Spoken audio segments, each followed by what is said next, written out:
Hello ಗೆಳೆಯರೆ, ತಮ್ಮೆಲ್ಲರಿಗೂ ಲಾ excellence IAS ಪ್ರಸ್ತುತಪಡಿಸುವ ದ ಹಿಂದೂ ಸುದ್ದಿ ವಿಶ್ಲೇಷಣೆಗೆ ಸ್ವಾಗತ.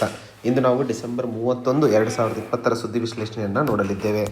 ಸುದ್ದಿಗೂ ಮುನ್ನ ಒಂದು ವಿಶೇಷ ಸೂಚನೆ. La excellence IAS all India scholarship ಟೆಸ್ಟನ್ನು prelims comes mains 2020 general studies ಬ್ಯಾಚ್ಗೋಸ್ಕರ ಜನವರಿ 3ನೇ ತಾರೀಕು ಬೆಳಗ್ಗೆ 11 ಗಂಟೆಯಿಂದ 12 ಗಂಟೆವರೆಗೂ ಮಾಡ್ತಾ ಇರುವಂಥದ್ದು. ಈ ವರ್ಷ ಕೊರೋನಾ ವೈರಸ್ ಪ್ಯಾಂಡಮಿಕ್ನಿಂದಾಗಿ ಬಹಳಷ್ಟು ವಿದ್ಯಾರ್ಥಿಗಳು ಬೇರೆ ಕಡೆಗೆ ಅಥವಾ ಅವರು ಈಗಿನ ವರ್ಷ 2021ಕ್ಕೆ ಸಿದ್ಧತೆಯನ್ನು ಶುರು ಮಾಡಲು ಸಾಧ್ಯವಾಗಿಲ್ಲ. 2021 ಎಕ್ಸಾಮಿನೇಷನ್ ಜೂನ್ 27ಕ್ಕೆ ಇರೋದರಿಂದ ಈಗ ಇರುವಂತಹ ಸಮಯದಲ್ಲಿ ಮೇನ್ಸ್, ಪ್ರಿಲಿಮ್ಸ್ ಮತ್ತು ಆಪ್ಷನಲ್ ಸಬ್ಜೆಕ್ಟ್ಗಳನ್ನು ಮುಗಿಸುವಂಥದ್ದು ಒಂದು ಚಾಲೆಂಜ್ ಆಗಿರ್ತದೆ. ಆದರೆ ಯಾರೆಲ್ಲ ಇದುವರೆಗೂ ಶುರುನೇ ಮಾಡಿಲ್ವೋ ಅವರು ಈಗ ಜನವರಿ ಬ್ಯಾಚ್ನಲ್ಲಿ ಶುರು ಮಾಡಿದ್ದಲ್ಲಿ ಮುಂದಿನ 8 ತಿಂಗಳಲ್ಲಿ ಎಲ್ಲ ಕೋರ್ಸ್ಗಳನ್ನು ಮುಗಿಸ್ಕೊಂಡು ಮತ್ತೆ ಹೆಚ್ಚಿನ ಕಾಲ ಅಥವಾ ಹೆಚ್ಚಿನ ಸಮಯವನ್ನು ರಿವಿಷನ್ಗೆ ಕೊಡಲು ಸೂಕ್ತವಾಗುತ್ತದೆ. ಈ ಎಕ್ಸಾಮ್ನಲ್ಲಿ ಮುಖ್ಯವಾಗಿ ಇರುವಂತಹ ಸ್ಟೇಜ್ ರಿವಿಷನ್ ಸ್ಟೇಜ್. ಇದನ್ನು ಯಾರು ಸರಿಯಾಗಿ ಮಾಡಿ ಟೆಸ್ಟ್ ಸೀರೀಸ್ಗಳನ್ನು ಬರೀತಾರೋ ಅವರಿಗೆ ಈ ಎಕ್ಸಾಮ್ ತುಂಬ ಸುಲಭವಾಗುತ್ತದೆ ಅನ್ನುವಂಥದ್ದನ್ನು ನೆನ್ಪಿಟ್ಕೋಬೇಕು. ಸೊ ಮುಂದೆ ಮತ್ತೆ 3 ತಿಂಗಳಾದಮೇಲೆ ಶುರು ಮಾಡ್ತೀನಿ ಅನ್ನುವಂತಹ ಒಂದು ನೆಗ್ಲಿಜೆನ್ಸನ್ನು ಅಥವಾ ಡಿಲೇ ಮಾಡೋ ಒಂದು ಪ್ರಯತ್ನವನ್ನು ಮಾಡಬೇಡಿ. ಈ ಸ್ಕಾಲರ್ಶಿಪ್ ಟೆಸ್ಟ್ನಲ್ಲಿ ತಮಗೆ ಈಗ ಜನರಲ್ ಸ್ಟಡಿ ಬ್ಯಾಚ್ನಲ್ಲಿ ಪ್ರಿಲಿಮ್ಸ್ ಮತ್ತು ಮೇನ್ಸಿಗೆ ಸಂಬಂಧಿಸಿದಂತಹ ವಿಷಯಗಳು ಮತ್ತು ಈ ಜನರಲ್ ಸ್ಟಡೀಸ್ ಕೋರ್ಸ್ನಲ್ಲಿ ತಮಗೆ 4 ಹಂತಗಳಲ್ಲಿ ನಿಮಗೆ ಮಾಹಿತಿಯನ್ನು ಕೊಡಲಾಗುವುದು. ಮೊದಲನೇದು NCERT ಫೌಂಡೇಶನ್ ಕೋರ್ಸ್, ಎರಡನೇದು prelims comes mains class room programme, ಮೂರನೇದು ರ್ಯಾಪಿಡ್ ರಿವಿಷನ್ ಪ್ರೋಗ್ರಾಮ್ ಹಾಗೂ 4ನೇ ಹಂತದಲ್ಲಿ ಪ್ರಿಲಿಮ್ಸ್ ಟೆಸ್ಟ್ ಸೀರೀಸ್ ಮತ್ತು ಮೇನ್ಸ್ ಟೆಸ್ಟ್ ಸೀರೀಸ್. ಇದೆಲ್ಲ ಪ್ರೋಗ್ರಾಮು ಜನರಲ್ ಸ್ಟಡೀಸಲ್ಲಿ ಒಳಗೊಂಡಿರುತ್ತದೆ. ಸೊ ಯಾರೆಲ್ಲ ವಿದ್ಯಾರ್ಥಿಗಳು UPSC 2022 ಎಕ್ಸಾಮಿನೇಷನನ್ನು ಸೀರಿಯಸ್ ಆಗಿ ಒಂದೇ ಅಟೆಂಪ್ಟ್ನಲ್ಲಿ ಕ್ಲಿಯರ್ ಮಾಡಬೇಕು ಅನ್ಕೋತಾ ಇದ್ದೀರೋ ಅದು ಈ ಒಂದು ಸುವರ್ಣ ಅವಕಾಶವಾಗಿದೆ. ಈ ಎಕ್ಸಾಮಿನೇಷನನ್ನು ಬೆಂಗಳೂರಿನ ಚಂದ್ರ ಲೇಔಟ್ನಲ್ಲಿ ಇರುವಂತಹ ಲಾ ಎಕ್ಸಲೆನ್ಸ್ IAS ಬ್ರಾಂಚ್ನಲ್ಲಿ ಮಾಡ್ತಾ ಇದ್ದು, ತಮಗೆ ಇದನ್ನು ಹೆಚ್ಚಿನ ಮಾಹಿತಿ ಬೇಕಾಗಿದ್ದಲ್ಲಿ 9121412929ಗೆ ಸಂಪರ್ಕಿಸಬಹುದು. ಇದರ ಮೊದಲನೇ article, cabinet gives approval for Akash missile export. So ಈ ಆರ್ಟಿಕಲ್ನಲ್ಲಿ union cabinet prime minister Narendra Modi ಅವರ ಚೇರ್ಮನ್ಶಿಪ್ನಲ್ಲಿ ಡಿಫೆನ್ಸ್ ಎಕ್ಸ್ಪೋರ್ಟ್ಸ್ಗಳನ್ನು ಹೆಚ್ಚಿಸುವಂತಹ ನಿಟ್ಟಿನಲ್ಲಿ Akash short range surface to air missile ಆಗಿರುವಂತಹ ಮಿಸೈಲನ್ನು ಎಕ್ಸ್ಪೋರ್ಟ್ ಮಾಡೋದಕ್ಕೋಸ್ಕರ ಪರ್ಮಿಷನನ್ನು ಕೊಟ್ಟಿರುವಂಥದ್ದು. ಈ ಒಂದು ಆಕಾಶ್ ಶಾರ್ಟ್ ರೇಂಜ್ ಮಿಸೈಲ್ ಏನಿದೆಯೋ ಇದು ಇಂಡಿಜಿನಿಯಸ್ಲಿ ಅಂದರೆ ನಮ್ಮ ಭಾರತ ದೇಶದಲ್ಲೇ ಪ್ರೊಡಕ್ಷನ್ ಮಾಡಿರುವಂಥದ್ದು. ಹಾಗೂ ಈ ಸಂದರ್ಭದಲ್ಲಿ 2 ವಿಷಯಗಳನ್ನು ಪ್ರಸ್ತುತಪಡಿಸಲಾಗಿದೆ. ಮೊದಲನೇದು ಈ ಒಂದು ಮಿಸೈಲನ್ನು ಎಕ್ಸ್ಪೋರ್ಟ್ ಮಾಡೋದಕ್ಕೆ ಪರ್ಮಿಷನ್ ಕೊಟ್ಟಿರುವಂಥದ್ದು. ಎರಡನೇದು ಒಂದು ಹೈ ಲೆವೆಲ್ ಕಮಿಟಿಯ ರಚನೆ ಮಾಡಲಾಗಿದೆ. ಯಾವುದೇ ಡಿಫೆನ್ಸ್ ಎಕ್ಸ್ಪೋರ್ಟ್ಸ್ಗಳಿಗೆ ಸಂಬಂಧಿಸಿದಂತಹ ಅಪ್ರೂವಲ್ಗೋಸ್ಕರ ಅದು ಬೇಗ ಆಗಲಿ ಅನ್ನುವಂತಹ ಉದ್ದೇಶಕ್ಕೆ ಈ ಒಂದು ಹೈ ಲೆವೆಲ್ ಕಮಿಟಿಯಲ್ಲಿ ಡಿಫೆನ್ಸ್ ಮಿನಿಸ್ಟರ್ ಒಳಗೊಂಡಿರ್ತಾರೆ, ನ್ಯಾಷನಲ್ ಸೆಕ್ಯೂರಿಟಿ ಅಡ್ವೈಸರ್ ಇರ್ತಾರೆ ಹಾಗೂ ಮಿನಿಸ್ಟ್ರಿ ಆಫ್ ಎಕ್ಸ್ಟರ್ನಲ್ ಅಫೇರ್ಸ್ ಇವರು 3 ಸಹ ಈ ಹೈ ಲೆವೆಲ್ ಕಮಿಟಿಯಲ್ಲಿ ಇರ್ತಾರೆ. ಹಾಗೆ ಈ ಆರ್ಟಿಕಲಲ್ಲಿ ಅರ್ಥೈಸ್ಕೊಳ್ಳಬೇಕಾಗಿರುವಂಥದ್ದು ಮುಖ್ಯವಾಗಿ Akash missile surface to air. ನೆನ್ಪಿಟ್ಕೊಳ್ಳಿ ಇದನ್ನು. ಬೇರೆ ರಾಷ್ಟ್ರಗಳು ನಮ್ಮ ದೇಶದ ಕೋಸ್ಟಲ್ ಸರ್ವೇಲೆನ್ಸ್ ಸಿಸ್ಟಮ್ ರಡಾರ್ಸ್ ಮತ್ತು ಏರ್ ಪ್ಲಾಟ್ಫಾರ್ಮ್ಸ್ಗಳನ್ನು ಸಹ ತಗೊಳ್ಳಲು ಮುಂದಾಗ್ತಾ ಇರುವಂಥದ್ದು. ಈ ಸಂದರ್ಭದಲ್ಲಿ ಭಾರತ ಡಿಫೆನ್ಸ್ ಪ್ರೊಡಕ್ಷನ್ಗೋಸ್ಕರ ಆತ್ಮನಿರ್ಭರ್ ಭಾರತ್ ಸ್ಕೀಮನ್ನು ಲಾಂಚ್ ಮಾಡಿದೆ. ಅದರ ಸಹಾಯದೊಂದಿಗೆ ಮೇಡ್ ಇನ್ ಇಂಡಿಯಾ ಸ್ಕೀಮ್ನೊಂದಿಗೆ ದೇಶದ ಸುತ್ತ ಇರುವಂತಹ ನಮ್ಮ ಫ್ರೆಂಡ್ಲಿ ನೇಷನ್ಸ್ಗಳೊಂದಿಗೆ ಸಂಬಂಧಗಳನ್ನು ಹೆಚ್ಚಿಸೋದಕ್ಕೆ ಇದು ಅತಿ ಅಮೂಲ್ಯವಾಗಿರುವಂತಹ ಒಂದು ಸ್ಟೆಪ್ ಆಗಿದೆ. ಮುಂದಿನ article, cabinet committee on economic affairs nod for 3 infrastructure projects. So ಈ ಆರ್ಟಿಕಲ್ನಲ್ಲಿ cabinet committee on economic affairs 3 infrastructure ಪ್ರಾಜೆಕ್ಟ್ಸ್ಗಳಿಗೆ ಸಮ್ಮತಿಯನ್ನು ಕೊಟ್ಟಿರುವಂಥದ್ದು. ಈ 3 ಪ್ರಾಜೆಕ್ಟ್ಸ್ಗಳು 7,725 ಕೋಟಿ ರೂಪಾಯಿಗಳ ಎಸ್ಟಿಮೇಟೆಡ್ ಪ್ರಾಜೆಕ್ಟ್ ಆಗಿರುವಂಥದ್ದು. ಇದರ ಅಡಿಯಲ್ಲಿ east and west dedicated freight corridor ಮತ್ತು ಎಕ್ಸ್ಪ್ರೆಸ್ ವೇಗಳು ಮತ್ತು ನ್ಯಾಷನಲ್ ಹೈವೇಗಳನ್ನು ಪ್ಲ್ಯಾನ್ ಮಾಡಲಾಗಿದೆ. ಈ ಒಂದು ಪ್ರಾಜೆಕ್ಟ್ಸ್ನ ಅಡಿಯಲ್ಲಿ 3 ಇಂಡಸ್ಟ್ರಿಯಲ್ ಏರಿಯಾಗಳನ್ನು ಡೆವಲಪ್ ಮಾಡಲು ಪ್ರಯತ್ನಿಸ್ತಾ ಇರುವಂಥದ್ದು department of promotion of industry and internal ಕೊಡ್ತಿರುವಂತಹ ಪ್ರಪೋಸಲ್. ಮೊದಲನೇದು ಕೃಷ್ಣಪಟ್ಟಣಂ ಅನ್ನುವಂತಹ ಒಂದು ಇಂಡಸ್ಟ್ರಿಯಲ್ ಏರಿಯಾ ಇದೆ ಆಂಧ್ರ ಪ್ರದೇಶದಲ್ಲಿ, ಅದನ್ನು ಡೆವಲಪ್ ಮಾಡ್ತಾ ಇದ್ದಾರೆ. ಎರಡನೇ ಹಂತದಲ್ಲಿ ತುಮಕೂರು ಇಂಡಸ್ಟ್ರಿಯಲ್ ಏರಿಯಾವನ್ನು 1,701.81 ಕೋಟಿ ರೂಪಾಯಿಯಲ್ಲಿ ಡೆವಲಪ್ ಮಾಡ್ತಾ ಇರುವಂಥದ್ದು. ಮೂರನೇ ಹಂತದಲ್ಲಿ multi modal logistics and multi modal transport ಹಬ್ಬನ್ನು ಗ್ರೇಟರ್ ನೋಯ್ಡಾ ಉತ್ತರ ಪ್ರದೇಶದಲ್ಲಿ ಡೆವಲಪ್ ಮಾಡ್ತಾ ಇರುವಂಥ. ಈ ಇನ್ಫ್ರಾಸ್ಟ್ರಕ್ಚರ್ ಪ್ರಾಜೆಕ್ಟ್ಸ್ಗಳಿಂದ ಅಥವಾ ಇಂಡಸ್ಟ್ರಿಯಲ್ ಕಾರಿಡಾರ್ ಪ್ರೋಗ್ರಾಮನ್ನು ಏನು ಸರ್ಕಾರ ಈಗ ಕೈಗೆತ್ತಿಕೊಳ್ತಾ ಇದೆಯೋ ಇದರ ಮುಖ್ಯ ಉದ್ದೇಶ ಗ್ರೀನ್ ಫೀಲ್ಡ್ ಇಂಡಸ್ಟ್ರಿಯಲ್ ಸಿಟೀಸ್ಗಳನ್ನು ಡೆವಲಪ್ ಮಾಡುವಂಥದ್ದು. ಹಾಗೆ ಇದರ ಜೊತೆಯಲ್ಲಿ sustainable plug and play ICT enabled city ಯುಟಿಲಿಟೀಸ್ಗಳನ್ನು ಆ ಒಂದು ಮ್ಯಾನುಫ್ಯಾಕ್ಚರಿಂಗ್ ಇನ್ವೆಸ್ಟ್ಮೆಂಟ್ಸಿಗೆ ಸಹಕಾರಿಯಾಗಲು ಇದನ್ನು ಡೆವಲಪ್ ಮಾಡ್ತಾ ಇರುವಂಥದ್ದು. ಸೊ ಇಂಡಸ್ಟ್ರಿಯಲ್ ಕಾರಿಡಾರ್ ಪ್ರೋಗ್ರಾಮ್ ಅಂತ ನೆನ್ಪಿಟ್ಕೊಳ್ಳಿ. ಇನ್ಫ್ರಾಸ್ಟ್ರಕ್ಚರ್ GS ಪೇಪರ್ 3 ಇನ್ಫ್ರಾಸ್ಟ್ರಕ್ಚರಲ್ಲಿ ಎಕಾನಮಿ ಸೆಕ್ಷನ್ಗೆ ಇನ್ಫ್ರಾಸ್ಟ್ರಕ್ಚರಿಗೆ ಸಂಬಂಧಿಸಿದಂತಹ ವಿಷಯವಿದು. ಸೊ ಇಂಡಸ್ಟ್ರಿಯಲ್ ಕಾರಿಡಾರ್ ಪ್ರೋಗ್ರಾಮ್ ಸರ್ಕಾರ ಲಾಂಚ್ ಮಾಡ್ತಾ ಇರುವಂಥದ್ದು. ಈ ಒಂದು ಪ್ರಾಜೆಕ್ಟಿನ ಜೊತೆಯಲ್ಲಿ ಉದ್ಯೋಗ ಅವಕಾಶಗಳನ್ನು ಹೆಚ್ಚಿಸುವಂಥದ್ದು ಮುಖ್ಯ ಉದ್ದೇಶವಾಗಿದೆ. ಈಗ ಕೃಷ್ಣಪಟ್ಟಣಂನಲ್ಲಿ ಮಾಡ್ತಾ ಇರುವಂತಹ ಇಂಡಸ್ಟ್ರಿಯಲ್ ಏರಿಯಾದಿಂದ 98,000 ಜನರಿಗೆ ಕೆಲಸ ಸಿಗುವ ಆಕಾಂಕ್ಷೆಯನ್ನು ಹೊಂದಿರುವಂಥದ್ದು. ಹಾಗೆ ತುಮಕೂರು ಇಂಡಸ್ಟ್ರಿಯಲ್ ಏರಿಯಾದಲ್ಲಿ 88,500 ಜನರಿಗೆ ಉದ್ಯೋಗಾವಕಾಶಗಳು ಕಲ್ಪಿಸಲಿದ್ದಾರೆ. ಹಾಗೂ ಮಲ್ಟಿಮೋಡಲ್ ಲಾಜಿಸ್ಟಿಕ್ ಹಬ್ ಮತ್ತು ಮಲ್ಟಿಮೋಡಲ್ ಟ್ರಾನ್ಸ್ಪೋರ್ಟ್ ಹಬ್ನಿಂದಾಗಿ ಒಂದು ಉನ್ನತ ಎಫಿಷಿಯೆಂಟ್ ಸ್ಟೋರೇಜ್ ಟ್ರಾನ್ಸಿಷನಿಂಗ್ ಆಫ್ ಗೂಡ್ಸ್ಗಳಿಗೆ ಸಾಧ್ಯವಾಗಲಿದೆ. ಡೆಡಿಕೇಟೆಡ್ ಫ್ರೈಟ್ ಕಾರಿಡಾರ್ಸ್ಗಳನ್ನು ಅದಕ್ಕೆ ಡೆವಲಪ್ ಮಾಡೋದ್ರಿಂದ ಒನ್ ಸ್ಟಾಪ್ ಡೆಸ್ಟಿನೇಷನ್ ಆಗಿ ಕಂಪನೀಸಿಗೆ ಮತ್ತು ಕಸ್ಟಮರ್ಸಿಗೆ ಅನುಕೂಲವಾಗಲಿದೆ ಅನ್ನುವಂಥದ್ದನ್ನು ಸಹ ಹೇಳ್ತಾ ಇರುವಂಥದ್ದು. ಸೊ ಇಂಡಸ್ಟ್ರಿಯಲ್ ಕಾರಿಡಾರ್ ಪ್ರೋಗ್ರಾಮ್ನಿಂದಾಗಿ ಉದ್ಯೋಗ ಅವಕಾಶಗಳಾಗಿರಬಹುದು, ಗ್ರೀನ್ ಫೀಲ್ಡ್ ಇಂಡಸ್ಟ್ರಿಯಲ್ ಸಿಟೀಸ್ಗಳನ್ನು ಡೆವಲಪ್ ಮಾಡೋದಾಗಿರಬಹುದು. ಹಾಗೆ ಉದಾಹರಣೆಗೆ ಈ 3 ಇಂಡಸ್ಟ್ರಿಯಲ್ ಏರಿಯಾಗಳನ್ನು ಸಹ ನೋಟ್ ಮಾಡಿಕೊಳ್ಳುವಂಥದ್ದು ಮುಖ್ಯವಾಗಿರುತ್ತದೆ. ಮುಂದಿನ article separating the wheat from agri policy chaff. So ಈ ಆರ್ಟಿಕಲ್ನಲ್ಲಿ ನಮಗೆಲ್ಲ ಗೊತ್ತಿರೋ ಹಾಗೆ ಮತ್ತೆ ಸರ್ಕಾರ ಮತ್ತು ರೈತರ ನಡುವೆ ಆಗ್ತಾ ಇರುವಂತಹ ಫಾರ್ಮ್ ಬಿಲ್ಸಿಗೆ ಸಂಬಂಧಿಸಿದಂತಹ ಕ್ರೈಸಿಸ್ ನಮಗೆಲ್ಲ ಗೊತ್ತೇ ಇದೆ. ಮುಖ್ಯವಾಗಿ ಅಲ್ಲಿ MSPಯನ್ನು ಅಥವಾ MSPಗೆ ಸಂಬಂಧಿಸಿದಂತಹ ಡಿಮಾಂಡನ್ನು ಮುಂದೆ ಸಾಗಿಸಬೇಕು ಅನ್ನುವಂಥದ್ದು ರೈತರ ಮುಖ್ಯ ಡಿಮಾಂಡ್ ಆಗಿರುವಂಥದ್ದು. ಹಾಗೆ ಬಹಳಷ್ಟು ಸರಿ ಆರ್ಟಿಕಲ್ಸ್ಗಳಲ್ಲಿ ಮತ್ತು ನ್ಯೂಸ್ಗಳಲ್ಲಿ ಯಾಕೆ ಸರ್ಕಾರ ಟ್ಯಾಕ್ಸ್ ಪೇಯರ್ಸ್ ಹಣವನ್ನು ಸಬ್ಸಿಡಿಯನ್ನಾಗಿ ರೈತರಿಗೆ ಅಷ್ಟೊಂದು ದೊಡ್ಡ ಮೊತ್ತದಲ್ಲಿ ಕೊಡ್ತಾ ಇದೆ ಅನ್ನುವಂತಹ ಡಿಬೇಟ್ಗಳು ನಡೀತಾನೆ ಇದ್ದಾವೆ. ಆದರೆ 2 ಮುಖ್ಯವಾದ ಪ್ರಶ್ನೆಗಳು ಹೊರ ಉಳ್ಕೊಂಡಿದ್ದಾವೆ. ಅದರ ಬಗ್ಗೆ ಯಾರೂ ಮಾತಾಡ್ತಾ ಇಲ್ಲ ಅನ್ನುವಂಥದ್ದನ್ನು ಲೇಖಕರು ಇಲ್ಲಿ ಹೇಳ್ತಾ ಇರುವಂಥದ್ದು. ಮೊದಲನೇದಾಗಿ, ಯಾಕೆ ಪದೇ ಪದೇ ಸರ್ಕಾರಗಳು ಎಷ್ಟೇ ಬದಲಾಗಲಿ ಅವರೆಲ್ಲರೂ ತಮ್ಮ ಎಕ್ಸ್ಚೆಕ್ಕರಿಂದ ಅಂದರೆ ಅಕೌಂಟಿಂದ ಸಬ್ಸಿಡಿಗಳನ್ನು ರೈತರಿಗೆ ಕೊಡ್ತಾ ಇದ್ದಾರೆ, ಯಾಕೆ ಅನ್ನುವಂಥದ್ದು ಮೊದಲನೇ ಪ್ರಶ್ನೆ. ಹಾಗೆ ಎರಡನೇ ಹಂತದಲ್ಲಿ ನೋಡಿದರೆ ಎಷ್ಟು ಕೊಡ್ತಾ ಇದ್ದಾರೆ ಸಬ್ಸಿಡಿ ಬೇರೆ ರಾಷ್ಟ್ರಗಳಿಗೆ ಕಂಪೇರ್ ಮಾಡಿದರೆ ಭಾರತಕ್ಕೆ ಸಂಬಂಧಿಸಿದಂತೆ ಅಗ್ರಿಕಲ್ಚರ್ ಕ್ಷೇತ್ರದಲ್ಲಿ ಯುನೈಟೆಡ್ ಸ್ಟೇಟ್ಸ್ ಮತ್ತು ಯುನೈಟೆಡ್ ಕಿಂಗ್ಡಮ್ ರಾಷ್ಟ್ರಗಳು ಸಹ ಸಬ್ಸಿಡಿಯನ್ನು ಕೊಡ್ತಾ ಇದ್ದು ಎಷ್ಟು ಕೊಡ್ತಾ ಇದ್ದಾರೆ ಅನ್ನುವಂಥದ್ದನ್ನು ಈ ಆರ್ಟಿಕಲಲ್ಲಿ ನಾವು ಡಿಸ್ಕಸ್ ಮಾಡಲಿದ್ದೇವೆ. ಮೊದಲನೇದಾಗಿ ಯಾಕೆ ಕೊಡ್ತಾ ಇದ್ದೀವಿ ಅಂತಂದಾಗ ಅರ್ಥ ಮಾಡ್ಕೊಳ್ಬೇಕಾಗಿರುವಂತಹ ಪದ ಮೊದಲನೇದು ಟರ್ಮ್ಸ್ ಆಫ್ ಟ್ರೇಡ್.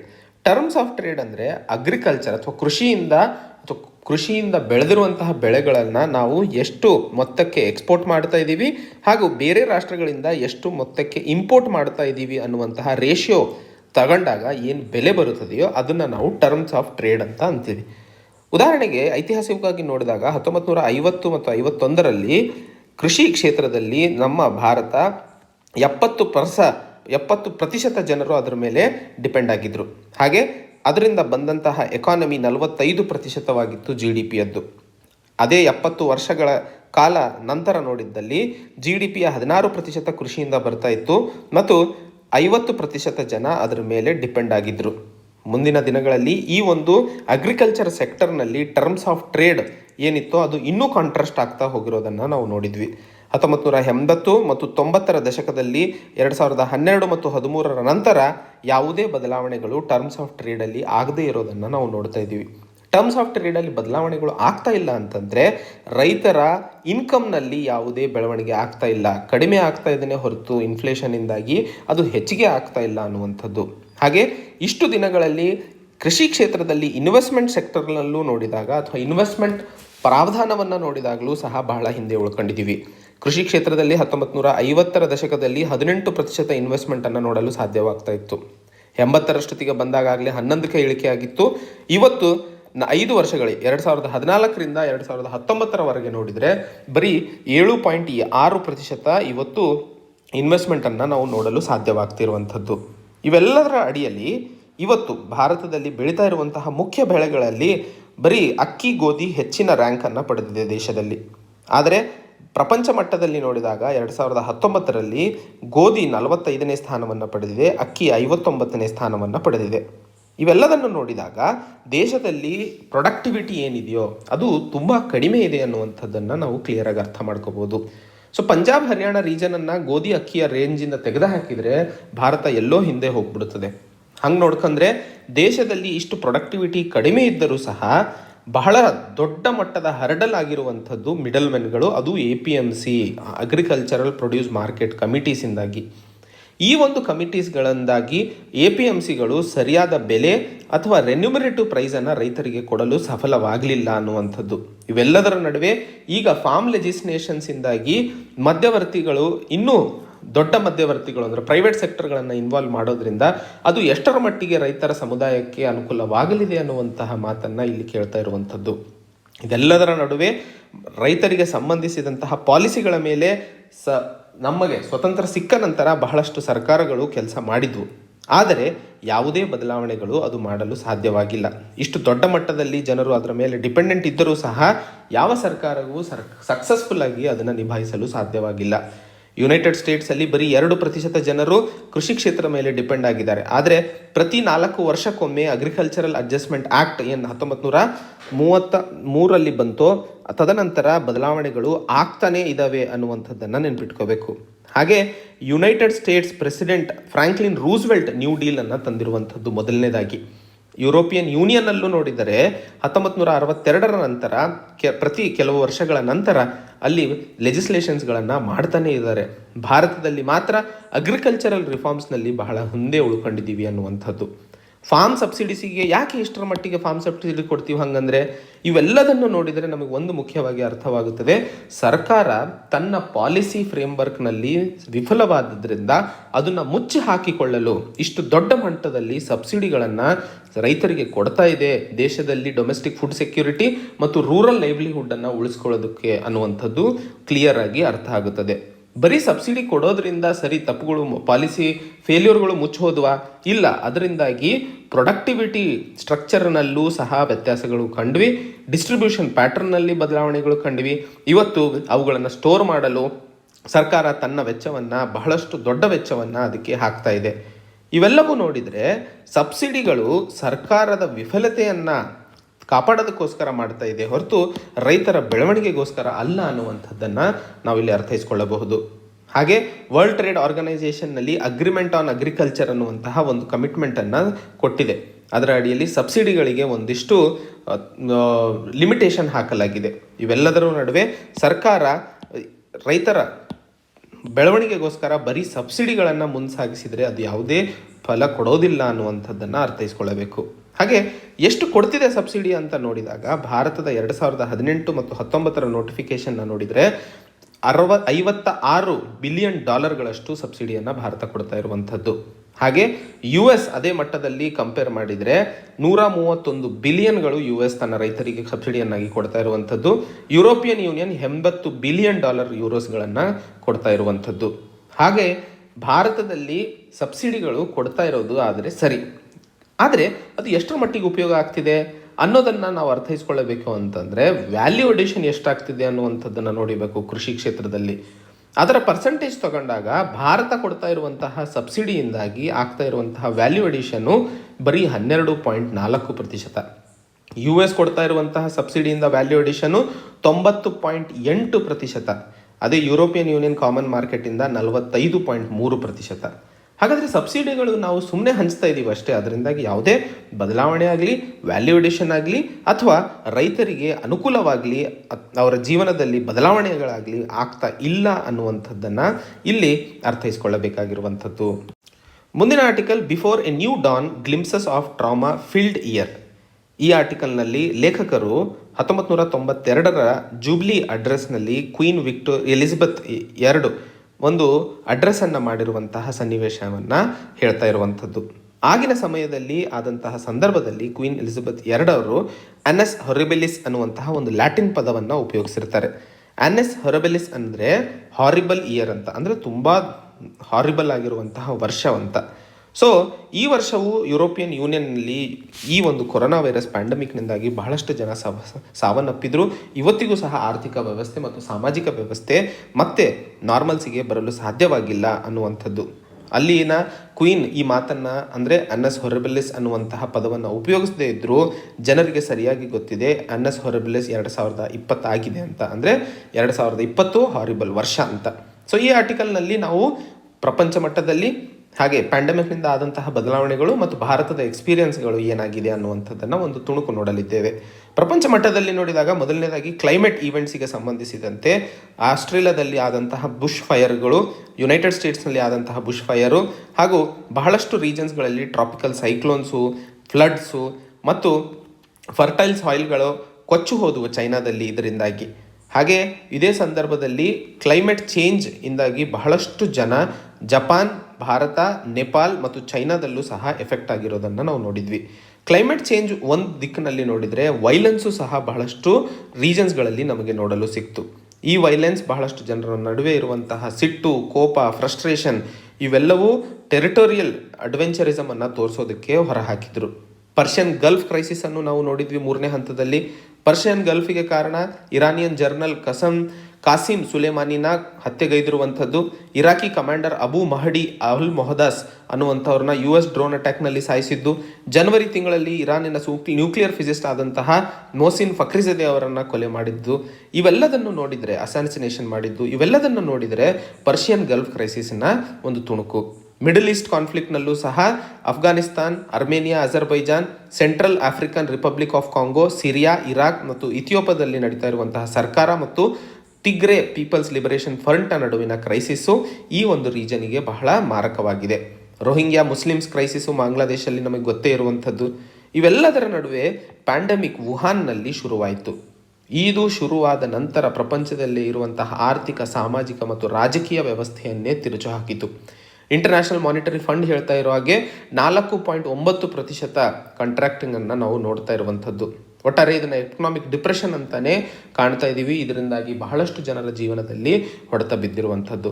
ಯುನೈಟೆಡ್ ನೇಷನ್ಸ್ನ ಜೊತೆಯಲ್ಲಿ ಇರುವಂತಹ ಬೇರೆ ಅಂಗಗಳು, ವರ್ಲ್ಡ್ ಹೆಲ್ತ್ ಆರ್ಗನೈಸೇಷನ್ ಸೇರಿ ಇವೆಲ್ಲದರ ಸಹ ವಿರುದ್ಧ ಹೊಡೆದಾಡುತ್ತಾ ಇರುವಂತಹ ಪ್ರಯತ್ನಗಳನ್ನು ನಾವು ನೋಡಿದ್ದೀವಿ. ಇವತ್ತು ಜನರು ಮಾಸ್ಕ್ ಆಗಿರ್ಬೋದು, ಹ್ಯಾಂಡ್ ಸ್ಯಾನಿಟೈಸರ್ ಆಗಿರ್ಬೋದು, ಸೋಷಿಯಲ್ ಡಿಸ್ಟೆನ್ಸ್ ಮೇಂಟೈನ್ ಮಾಡೋದಕ್ಕೆ ಮಾಡ್ತಾ ಇರುವ ಪ್ರಯತ್ನಗಳನ್ನು ನಾವು ನೋಡಿದ್ದೀವಿ. ಇವೆಲ್ಲದರ ನಡುವೆ ಯುನೈಟೆಡ್ ಸ್ಟೇಟ್ಸ್ ಒಂದಿಷ್ಟು ದಾರಿ ತಪ್ಪಿತು ಅಥವಾ ನೆಗ್ಲೆಕ್ಟ್ ಮಾಡಿತು ಅಲ್ಲಿನ ಸರ್ಕಾರ, ಪ್ರೆಸಿಡೆಂಟ್ ಡೊನಾಲ್ಡ್ ಟ್ರಂಪರ ಸರ್ಕಾರ. ಅದಾದಕ್ಕೆ ಅಲ್ಲಿ ಬಹಳಷ್ಟು ಜನರ ಜೀವನಕ್ಕೆ ಹೊಡೆತ ಬಿತ್ತು, ಬಹಳಷ್ಟು ಸಾವು ನೋವುಗಳನ್ನು ಕಾಣಬೇಕಾಯಿತು. ಅದಲ್ಲದೆ ರೇಷಿಯಲ್ ವೈಲೆನ್ಸ್ ನೋಡಿದ್ವಿ, ಅದಲ್ಲದೆ ಸಿವಿಲ್ ವಾರ್ ಅನ್ನುವಂತಹ ಸನ್ನಿವೇಶವನ್ನು ನಾವು ಅಲ್ಲಿ ನೋಡಿಗೆ ಸಿಕ್ತು. ಆ ಸಂದರ್ಭದಲ್ಲಿ ಟೈಮ್ಸ್ ಮ್ಯಾಗಝಿನ್ ಹೇಳ್ತಾ ಇರೋ ಹಾಗೆ ಡಿಸೆಂಬರ್ 3, 2020 ಬಂದಂಥದ್ದು, ಅಮೆರಿಕ ಇವತ್ತು ನೋಡ್ತಾ ಇರುವಂಥದ್ದು ಒಂದು ಅಲ್ಲ, ಆದರೆ ಇರುವಂತಹ ಸಮಯಗಳಲ್ಲೇ ವರ್ಸ್ಟ್ ಆಗಿರುವಂತಹ ಸಮಯ ಅಂತ ಹೇಳಿ. ಭಾರತದ ಎಕ್ಸ್ಪೀರಿಯನ್ಸ್ ನೋಡಿದರೆ ಮೊದಲನೇದಾಗಿ ಭಾರತಕ್ಕೆ ಬಂದಂತಹ ಕೊರೋನಾ ವೈರಸ್ ಕೇರಳದಲ್ಲಿ ಕಂಡು ಬಂದಿತ್ತು. ಅವಾಗ ಒಬ್ಬರು ವಿದ್ಯಾರ್ಥಿ ವುಹಾನ್ದಿಂದ ಭಾರತಕ್ಕೆ ಹಿಂತಿರುಗಿದ್ರು. ಅದಾದ ನಂತರ ಕೊರೋನಾ ಮೆಲ್ಮೆಲ್ಲಕ್ಕೆ ಭಾರತವನ್ನು ಕ್ಯಾಪ್ಚರ್ ಮಾಡಲು ಶುರು ಮಾಡಿತು. ಇವತ್ತು ಭಾರತ ಸರ್ಕಾರ ಬರೀ ಕೊರೋನಾ ವೈರಸನ್ನು ಹೊಡೆದಾಡೋದಲ್ಲದೆ ಸಿಟಿಸನ್ಶಿಪ್ ಅಮೆಂಡ್ಮೆಂಟ್ ಆ್ಯಕ್ಟ್ಗೆ ಸಂಬಂಧಿಸಿದಂತೆ ಪ್ರೊಟೆಸ್ಟ್ಗಳನ್ನು ನೋಡಿದ್ವಿ. ಜಮ್ಮು ಕಾಶ್ಮೀರ್ ಸ್ಪೆಷಲ್ ಸ್ಟೇಟಸನ್ನು ತೆಗೆದುಬಿಟ್ಟು ಬೈಫರ್ಕೇಟ್ ಮಾಡಿರೋದು ನೋಡಿದ್ವಿ. ಶಾಹೀನ್ ಬಾಗ್ ಅಜಿಟೇಷನನ್ನು ಸಿಟಿಸನ್ಶಿಪ್ ಅಮೆಂಡ್ಮೆಂಟ್ ಆ್ಯಕ್ಟ್ ವಿರುದ್ಧ ಹೆಣ್ಮಕ್ಳು ಮಾಡಿದಂತಹ ಪ್ರೊಟೆಸ್ಟ್ನ ಬಗ್ಗೆ ಕೇಳಿದ್ದೀವಿ. ಇವೆಲ್ಲವೂ ಇವತ್ತು ಗವರ್ಮೆಂಟ್ನ ಎದುರಿಗೆ ಇರುವಂತಹ ಚಾಲೆಂಜಸ್ಗಳು. ಸೊ 2020 ಬರೀ ಟ್ರಾಮಾ ನೋಡಲು ಸಾಧ್ಯವಾಗಿದೆ ಹೊರತು, ಅಥವಾ ಬರೀ ನೋವು ಜಾಸ್ತಿ ಆಗಿದೆ ಹೊರತು ಜನರಿಗೆ ಯಾವುದೇ ಸಂತಸವನ್ನು ಕೊಡಲು ಮುಂದಾಗಿಲ್ಲ ಅನ್ನುವಂಥದ್ದು. ಸೊ ಆ ನಿಟ್ಟಿನಲ್ಲಿ 2020 ಲ್ಯಾಟಿನ್ ಪದದಲ್ಲಿ ಆನೆಸ್ ಹೊರಬಲಸ್ ಅನ್ನುವಂತಹ ಒಂದು ಪದಕ್ಕೆ ಸರಿಪಡಿಸಬಹುದು ಅನ್ನುವಂಥದ್ದನ್ನು ಇಲ್ಲಿ ಅರ್ಥೈಸಿಕೊಳ್ಳಬೇಕಾಗಿರುವಂಥದ್ದು. ಮುಂದಿನ article, give adequate time for probe. ಈ ಆರ್ಟಿಕಲ್ನಲ್ಲಿ ನಾವು ಈಗ ಸದ್ಯಕ್ಕೆ ಆಂಧ್ರ ಪ್ರದೇಶದಲ್ಲಿ ಪಾಸ್ ಮಾಡಿದಂತಹ ದಿಶಾ ಬಿಲ್ 2019 ತಮಗೆ ನೆನಪಿದ್ರೆ, ಈ ಬಿಲ್ನ ನಂತರ ಮಹಾರಾಷ್ಟ್ರ ಸರ್ಕಾರ ಶಕ್ತಿ ಬಿಲ್ 2020 ಜಾರಿಗೆ ತಂತು. ಈ ಎರಡು ಬಿಲ್ಗಳಲ್ಲಿ ಮುಖ್ಯವಾಗಿ ಇದ್ದಂತಹ ಪ್ರಾವಧಾನಗಳು ಸೆಕ್ಷುವಲ್ ಅಸಾಲ್ಟ್, ಹೆಣ್ಣು ಮಕ್ಕಳ ವಿರುದ್ಧ ಆಗುವಂತಹ ವೈಲೆನ್ಸ್ ಮತ್ತು ಸೆಕ್ಷುವಲ್ ಅಸಾಲ್ಟ್ಗಳ ವಿರುದ್ಧ ಆಗುವಂತಹ ಇನ್ವೆಸ್ಟಿಗೇಷನ್ ಏನು ಸಮಯ ಇದೆಯೋ ಅದರಲ್ಲಿ ಕಡಿಮೆ ಮಾಡಿರುವಂಥದ್ದು. ಈಗ ಶಕ್ತಿ ಬಿಲ್ನ ಅಡಿಯಲ್ಲಿ ಅಸಾಲ್ಟಿಗೆ ಆದಂತಹ ಇನ್ವೆಸ್ಟಿಗೇಷನಿಗೆ ಕೊಟ್ಟಿರುವಂಥದ್ದು 15 ದಿನಗಳ ಲಿಮಿಟೇಷನ್. ಈ ಲಿಮಿಟೇಷನ್ನಲ್ಲಿ ಆಧರಿಸಿ, ಅಂದರೆ ಸರ್ಕಾರ ಸೀರಿಯಸ್ ಆಗಿ ಹೆಣ್ಣು ಮಕ್ಕಳ ಪರವಾಗಿ ಕೆಲಸ ಮಾಡ್ತಾ ಇದೆ ಅನ್ನುವಂಥದ್ದನ್ನು ತೋರಿಸ್ಕೊಳ್ಳಲು ಪ್ರಯತ್ನಗಳು ನಡೀತಾ ಇರುವಂಥದ್ದು. ಆದರೆ ಆಂಧ್ರ ಪ್ರದೇಶ ಸರ್ಕಾರದ ದಿಶಾ ಬಿಲ್ 2019 ರಾಷ್ಟ್ರಪತಿಗಳ ಅಸೆಂಟ್ ಇಲ್ಲದೆ ಅಥವಾ ಸಿಗ್ನೇಚರ್ ಇಲ್ಲದೆ ಅದು ಮುಂದೆ ಪಾಸ್ ಆಗಲಿಲ್ಲ. ಅದು ಇವತ್ತಿಗೂ ಹಾಗೆ ಇದೆ. ಆದರೆ ಈ ಒಂದು ದಾರಿಯಲ್ಲಿ ಎಲ್ಲ ರಾಜ್ಯಗಳು ತಮ್ಮನ್ನು ಎಫಿಷಿಯೆಂಟ್ ಅಂತ ತೋರಿಸ್ಕೊಳ್ಳೋದಕ್ಕೆ ಪ್ರಯತ್ನಗಳು ಪಡ್ತಾ ಇರುವಂತಹ ಸಂದರ್ಭದಲ್ಲಿ ಈ ರೀತಿಯ ಇನ್ವೆಸ್ಟಿಗೇಷನ್ನಲ್ಲಿ ಮಾಡುವಂತಹ ಸಮಯದ ಕಡಿತದಿಂದಾಗಿ ಯಾವೆಲ್ಲ ಸಿಸ್ಟಮ್ ಪ್ರಾಬ್ಲಮ್ಗಳನ್ನು ನಾವು ಕಾಣಲಿದ್ದೇವೆ ಅನ್ನುವಂಥದ್ದನ್ನು ಇಲ್ಲಿ ಅರ್ಥೈಸ್ಕೊಳ್ಳಬೇಕಾಗಿರುವಂಥದ್ದು.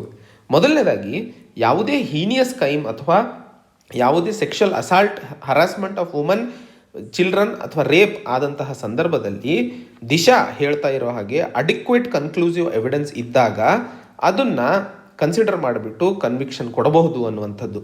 ಇದಕ್ಕೂ ಮುಂಚೆ ಉಚ್ಚ ನ್ಯಾಯಾಲಯವೇ ಹೇಳಿತ್ತು, ಬರೀ ವಿಕ್ಟಿಮ್ ಆದಂಥವರು ಸ್ಟೇಟ್ಮೆಂಟ್ ಕೊಟ್ಟರೆ ಅದನ್ನು ಆಧರಿಸಿ ಸರಿಯಾಗಿ ಎವಿಡೆನ್ಸ್ಗಳು ಏನಿರ್ತಾವೋ ಜೊತೆಯಲ್ಲಿ ಅದರ ಬೇಸಿಸ್ ಮೇಲೆ ಅವರಿಗೆ ಕನ್ವಿಕ್ಟ್ ಮಾಡಬಹುದು ಅನ್ನುವಂಥದ್ದು. ಇವತ್ತಿಗೂ ಪೊಲೀಸರ ನಡುವೆ ಅಡಿಕ್ವೇಟ್ ಕನ್ಕ್ಲೂಸಿವ್ ಎವಿಡೆನ್ಸ್ ಏನು ದಿಶಾ ಬಿಲ್ನಲ್ಲಿ ಕೊಟ್ಟಿರುವಂಥದ್ದು ಅನ್ನೋದು ಕನ್ಫ್ಯೂಸ್ ಆಗಿದೆ. ಆದರೆ ಕೊನೆಗೂ ಇದು ಹೋಗಿ ಕೋರ್ಟ್ನ ಕಟಕಟಿಯಲ್ಲೇ ಕೊನೆಗೆ ನಿಲ್ಲಲಿದೆ, ಯಾವುದೇ ಅಡಿಕ್ವೇಟ್ ಕನ್ಕ್ಲೂಸಿವ್ ಎವಿಡೆನ್ಸ್ಗಳನ್ನು ಕೊಟ್ಟಿದ್ದರೂ ಸಹ. ಇದಕ್ಕೂ ಮುಂಚೆ ಅಂದರೆ ದಿಶಾ ಮತ್ತು ಶಕ್ತಿ ಬಿಲ್ ಏನು ಮಹಾರಾಷ್ಟ್ರ ಪಾಸ್ ಮಾಡಿದೆಯೋ ಅದಕ್ಕೂ ಮುಂಚೆ ನಾವು 2 ಕೇಸ್ಗಳ ಬಗ್ಗೆ ನಮಗೆ ಗೊತ್ತೇ ಇದೆ. ಒಂದು ನಿರ್ಭಯ ಕೇಸ್, ಅದರ ಅಡಿಯಲ್ಲಿ ಮಾಡಿದಂತಹ ಚಾರ್ಜ್ ಶೀಟು 18ನೇ ದಿನ ಮಾಡಿರುವಂಥದ್ದು. ಎರಡನೇದು ಹತ್ರಾಸ್ ಕೇಸ್, ಇದರ ಅಡಿಯಲ್ಲಿ ಪೊಲೀಸು 90 ದಿನಗಳು ತಗೋತು ಚಾರ್ಜ್ ಶೀಟ್ ಮಾಡೋಕ್ಕೆ. ಆದರೆ ಕ್ರಿಮಿನಲ್ ಪ್ರೊಸೀಜರ್ ಕೋಡ್ನ ಅಡಿಯಲ್ಲಿ ಯಾವುದೇ ಇನ್ವೆಸ್ಟಿಗೇಷನ್ ಅಥವಾ ಅಫೆನ್ಸ್ 10 ವರ್ಷಗಳ ವರೆಗೆ ಕಠಿಣ ಕಾರಾಗೃಹ ಶಿಕ್ಷೆ ಸಿಗಲಿದೆಯೋ ಆ ಒಂದು ಇನ್ವೆಸ್ಟಿಗೇಷನನ್ನು 60 ದಿನಗಳಲ್ಲಿ ಮುಗಿಸಲೇಬೇಕು. ಅದೇನಾದರೂ ಅದಕ್ಕಿಂತ ಹೆಚ್ಚಿನ ಪನಿಷ್ಮೆಂಟ್ ಇದ್ದರೆ 90 ದಿನಗಳಲ್ಲಿ ಇನ್ವೆಸ್ಟಿಗೇಷನ್ ಮುಗಿಲೇಬೇಕು. ಅದೇನಾದರೂ ಮುಗಿದೇ ಇದ್ದಿದ್ದಲ್ಲಿ ಯಾರಿಗೆ ಜೈಲಿಗೆ ಹಾಕಿದೀವೋ ಅಥವಾ ಯಾರು ತಪ್ಪು ಮಾಡಿದಾರೋ ಅವರಿಗೆ ಬೇಲಿನ ಮೇಲೆ ಹೊರ ಹಾಕಲಾಗುತ್ತದೆ. 2018ರಲ್ಲಿ ಕ್ರಿಮಿನಲ್ ಪ್ರೊಸೀಜರ್ ಕೋಡನ್ನು ಅಮೆಂಡ್ ಮಾಡಿಬಿಟ್ಟು 90 ದಿನಗಳು ಇರುವಂತಹ ಇನ್ವೆಸ್ಟಿಗೇಷನನ್ನು 60 ದಿನಗಳಿಗೆ ಇಳಿಸಲಾಯಿತು ಎಲ್ಲ ರೇಪ್ ಕೇಸಸ್ಗಳಿಗೆ. ಇವುಗಳನ್ನು ನೋಡಿದರೆ ಅದು ಲಾಭ ಮಾಡಿದವರಿಗೆ ಆಗ್ತಾ ಇದೆ, ಯಾಕಂದರೆ ಇನ್ವೆಸ್ಟಿಗೇಷನ್ ಅಷ್ಟರಾಗಿ ಮುಗಿಸೋಕ್ಕೆ ಸಾಧ್ಯವಾಗ್ತಿಲ್ಲ. ಇದೇ ರೀತಿಯಿಂದಾಗಿ ಏನಾದರೂ ಆ ವ್ಯಕ್ತಿ ಸಿಗದೇ ಇದ್ದಿದ್ದಲ್ಲಿ ಅಥವಾ ಜೈಲಲ್ಲಿ ಇಲ್ಲ ಅಂತಂದಾಗ ಅವನಿಗೆ ಯಾವುದೇ ಲಿಮಿಟ್ ಇಲ್ಲ ಇನ್ವೆಸ್ಟಿಗೇಷನ್ ಮುಗಿಸೋಕ್ಕೆ. ಅವನು ಎಷ್ಟು ದಿನಾರ ಹೊರಗೆ ಓಡಾಡ್ಕೊಂಡಿರಬಹುದು. ಇವುಗಳನ್ನು ನೋಡಿದರೆ ಲಾಭ ಅನ್ನೋದಕ್ಕಿಂತ ನಷ್ಟನೇ ಜಾಸ್ತಿ ಆಗ್ತಾ ಇದೆ.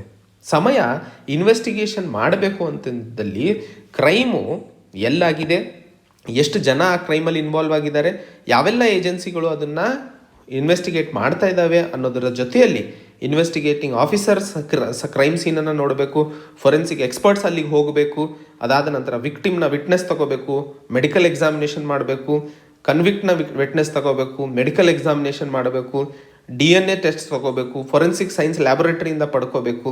ಹಾಗೆ ಇವೆಲ್ಲ ಸ್ಟೇಜಸ್ಗಳು ಪಾಸ್ ಆಗೋವರೆಗೂ ಸಮಯ ಇಷ್ಟು ಕಡಿಮೆ ಅವಧಿಯಲ್ಲಿ ಹೇಗೆ ಆಗಲು ಸಾಧ್ಯ ಅನ್ನುವಂತಹ ಪ್ರಶ್ನೆಯಲ್ಲಿ ಲೇಖಕರು ಕೇಳ್ತಾ ಇರುವಂಥದ್ದು.